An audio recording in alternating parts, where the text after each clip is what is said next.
I did not have Mika Brzezinski and Big Joe, Morning Joe, bending the knee in 2024. Flashback.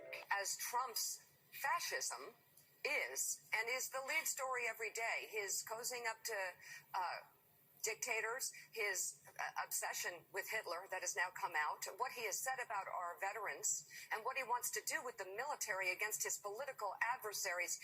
It's all huge news. This is the future that we're looking at in the next Trump term, if there is one. But this is what voters know right now, that he is killing us. I'm talking about us women. He's killing us. And then he says that the news network that is most critical of him should be taken off the air.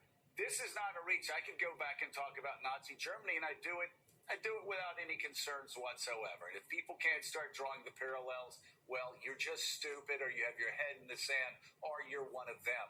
Over the past week, Joe and I have heard from so many people, from political leaders to regular citizens, deeply dismayed by several of President-elect Trump's cabinet selections, and they are scared.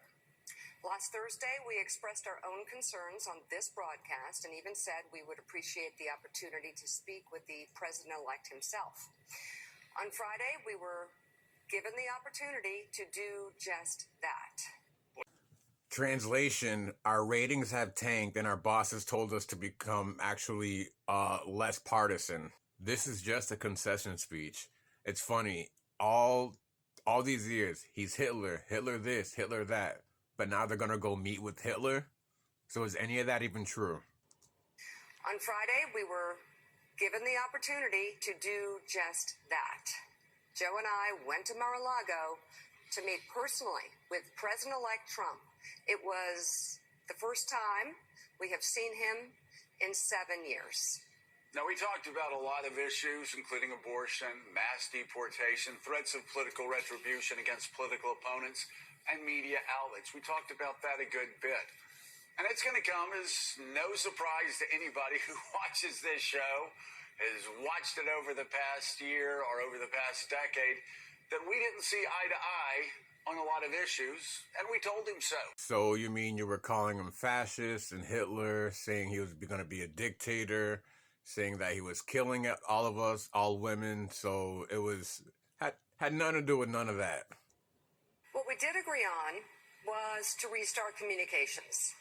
My father often spoke with world leaders with whom he and the United States profoundly disagreed. That's a task shared by reporters and commentators alike.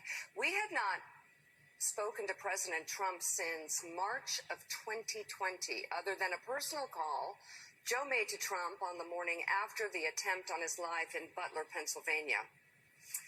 In this meeting, President Trump was cheerful, he was upbeat, he seemed interested in finding common ground with Democrats on some of the most divisive issues. And for those asking why we would go speak to the president-elect during such fraught times, especially between us, I guess I would ask back, why wouldn't we? It's because you guys suck, because your ratings are tanking, and you guys are just afraid at this point. All you guys is, you don't even do actual journalism. What you guys do is just like, it really isn't journalism. It's just like, they're just emotionally talking. That's it. Like, they're not telling you actually what's going on. But now they're just afraid of, like, blowback, like, what's coming to happen. And I'm sure there's been people behind the scene telling them, like, yo, you guys need to cut it with he's going to kill all of us. He's going to put us in chains. He's Hitler. That shit is not going to fly. 5 years of political warfare has deeply divided Washington and the country. We have been as clear as we know how in expressing our deep concerns about President Trump's actions and words in the coarsening of public debate. But for nearly 80 million Americans, election denialism, public trials, and January 6th were not as important as the issues that moved them to send Donald Trump back to the White House with their vote. Joe and I realize it's time to do something different. And that starts with not only talking about Donald Trump, but also talking with him. As somebody close to Donald Trump told me this past weekend, this is a president who's not seeking re-election. So maybe, just maybe, now could be the time for both parties to get to work.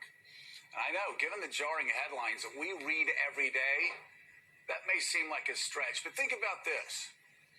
Of the 150 million votes cast, Donald Trump got 50%. Kamala Harris got about 49%. So I don't know. Seems to make sense for leaders of both parties to seek common ground, if it's possible at all. And I will tell you, a lot of Democratic leaders we've talked to this past week, since the election, have told Mika and me it's time for a new approach. And when I say top Democrats, I mean top Democrats. Again, AKA cut the bullshit and stop being so emotional when you're on camera. Like, this is all that they do. They don't actually do real reporting. They said, we're open, and this was before we talked to Donald Trump. They said, listen, we're open to working with the incoming president if the incoming president is open to working with us. Yeah, the question is, though, how do we get there?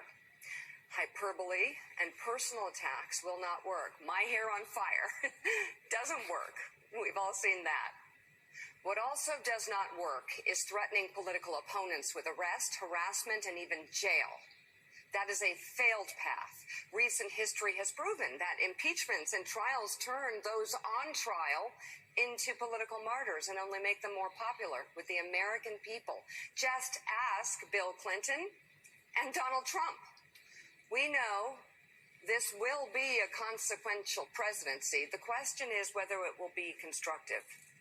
It will take a new approach from all sides, from both parties, and a leader who can bring them together. And only time will tell if Donald Trump is that leader.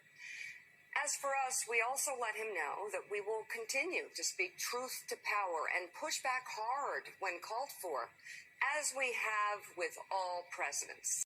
As you can see, these guys lost and they come crawling back to Trump, begging for breadcrumbs, begging not to don't attack us. Let's work together. We know all the bad things that we said about you. Shut it. I cannot wait. Actually, going forward from here, I'm really going to be tuning into MSNBC just to see how Morning Joe acts from here on out. Are they going to keep going with the craziness, or are they going to stick to what they're saying that they're going to be less partisan and actually report on what's going on and talking to him? Let's see.